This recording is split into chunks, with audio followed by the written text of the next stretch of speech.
یہ فتح مکہ کیسے ہوا تھا یہ بھی مختصر سا عرض کر دوں کہ جب حضور اکرم صلی اللہ علیہ وسلم حدیبیہ میں تشریف لائے تو قریش سے معاہدہ ہوا، مصالحت ہوئی. تو جو معاہدہ ہوا تھا اس میں یہ بھی تھا کہ جو قبائل حضور اکرم صلی اللہ علیہ وسلم کے ساتھ آنا چاہیں وہ اس معاہدے میں شریک ہو سکتے ہیں، اور جو قریش کے ساتھ معاہدے میں ان کے حلیف بننا چاہیں اس میں ان کے حلیف بن سکتے ہیں. تو بنو خزاعہ جو اسی علاقے میں رہتا تھا اور وہ بھی غیر مسلم تھے، مشرک تھے، وہ بھی انہوں نے نبی کریم صلی اللہ علیہ وسلم کو منتخب کیا کہ ہم آپ کے ساتھ شریک ہوں گے، ہمارے حلیف نبی کریم صلی اللہ علیہ وسلم ہوں گے. بنو بکر نے قریش کو منتخب کیا. ان دونوں قبیلوں کی بہت پہلے سے لڑائیاں چلتی آ رہی تھی. تو بنو بکر نے بنو خزاعہ کے کسی آدمی کو قتل کیا، اور پھر بنو بکر سے جب بنو خزاعہ نے جنگ شروع کی تو قریش نے پھر بنو بکر کی مدد کی. اس میں خزاعی جا کر نبی کریم صلی اللہ علیہ وسلم کے پاس گیا وہاں مدینہ میں، اور جا کر اس نے فریاد کی کہ ہم پہ ظلم ہوا ہے، ہمارا آدمی قتل ہوا ہے اور ہم آپ کے حلیف ہیں، لہٰذا آپ اس معاہدے کے تحت ہماری مدد کریں. تو نبی کریم صلی اللہ علیہ وسلم جب باہر تشریف لائے ان کی اس فریاد پہ، تو حضور اکرم صلی اللہ علیہ وسلم نے آسمان پہ دیکھا کہ آسمان پہ بادل کا ٹکڑا نظر آیا. تو فرمایا خزاعی کو مبارکباد دو، خزاعی کام ہو جائے گا.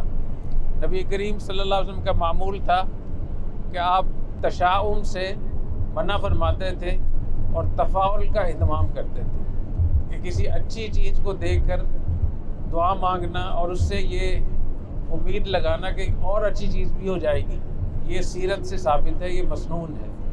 اور کسی چیز کو دیکھ کر اس سے منفی تاثر لینا جیسے آج کل عام لوگ کرتے ہیں، تو نبی کریم صلی اللہ علیہ وسلم نے اس سے منع فرمایا. تو جب آپ نے بادل کا ٹکڑا دیکھا تو بادل چونکہ رحمت کی علامت ہوتی ہے، تو آپ نے فرمایا کہ خزاعی کا کام ہو جائے گا، یعنی ان کی مدد ہو جائے گی انشاءاللہ. اور اس کے بعد پھر آپ نے تیاری شروع کی کہ ہم بنو خزاعہ کی مدد کریں گے. اس درمیان ابو سفیان کو پتہ چلا کہ ہم نے عہد توڑا ہے، نقض عہد کیا ہے. تو یہ جتنی بھی آپ سیرت کو اٹھا کر دیکھیں گے 250 معاہدے کیے ہیں نبی کریم صلی اللہ علیہ وسلم نے، صحابہ کرام نے کسی معاہدے کو نہیں توڑا. جتنے بھی معاہدے کی عہد شکنی ہوئی ہے وہ قریش مکہ کی طرف سے، مشرکین کی طرف سے، منافقین کی طرف سے، یہودیوں کی طرف سے، بنو قریظہ کی طرف سے، بنو نذیر کی طرف سے، بنو قینقاع کی طرف سے اور دوسرے لوگوں کی طرف سے. تو ہمیں اس بات کو بہت ذہن میں رکھنا چاہیے، جب معاہدہ ہم کوئی کر لیتے ہیں اس کی پابندی کرنی چاہیے. یہ جو دوحہ میں معاہدہ کر کے آئے اس کی پابندی کرنی چاہیے. تو نبی کریم صلی اللہ علیہ وسلم کے پاس جب یہ پہنچے ابو سفیان کہ ہم معاہدے کی تجدید کرنا چاہتے ہیں، تو آپ نے فرمایا کہ نہیں اب بہت دیر ہو گئی ہے، آپ تیاری کر چکے تھے. اس میں جو خاص بات ہے وہ یہ کہ آپ نے تیاری کا تو حکم فرمایا لیکن یہ نہیں بتایا کہاں جانا ہے. اور حیرت کی بات یہ ہے جو بہت یعنی اہمیت کی بات ہے کہ حضرت ابوبکر صدیق، عمر فاروق رضی اللہ تعالیٰ عنہ جو آپ کے خاص مشیرین تھے ان کو بھی نہیں بتایا. بس یہ کہ ہم جا رہے ہیں، ایک لشکر ہے. تو آپ نے اتنا زیادہ خفیہ رکھا تاکہ قریش کو پتہ نہ چل جائے. اس سے یہ ثابت ہوا کہ جو امیر ہوتا ہے اگر وہ یہ سمجھے کہ کسی چیز کو اس قدر چھپانا ہے تو اس کی گنجائش موجود ہے سیرت طیبہ سے. تو ہر چیز کے بارے میں اصرار کرنا کہ آپ ہمیں ہر چیز بتائیں، پہلے سے بتائیں، نہیں بتائیں گے تو ہم ہنگامہ کریں گے، ہمیں اعتماد میں کیوں نہیں لیا. تو ان چیزوں کو بھی دیکھنا چاہیے.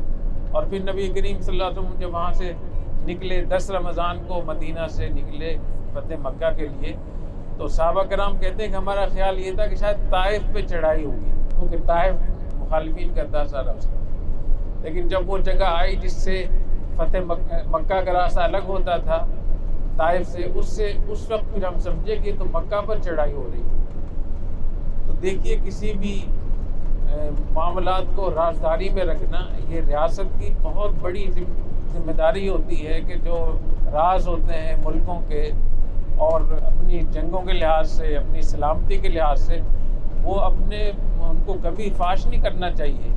نبی کریم صلی اللہ علیہ وسلم جس طریقے سے آپ نے جنگیں لڑی ہیں، جس طریقے سے آپ نے مدینہ کی حفاظت کی، جس طریقے سے آپ نے ریاست مدینہ کو ترتیب دیا، وہ چیزیں ہمیں قدم قدم پہ ہمیں ان پہ عمل کرنا چاہیے.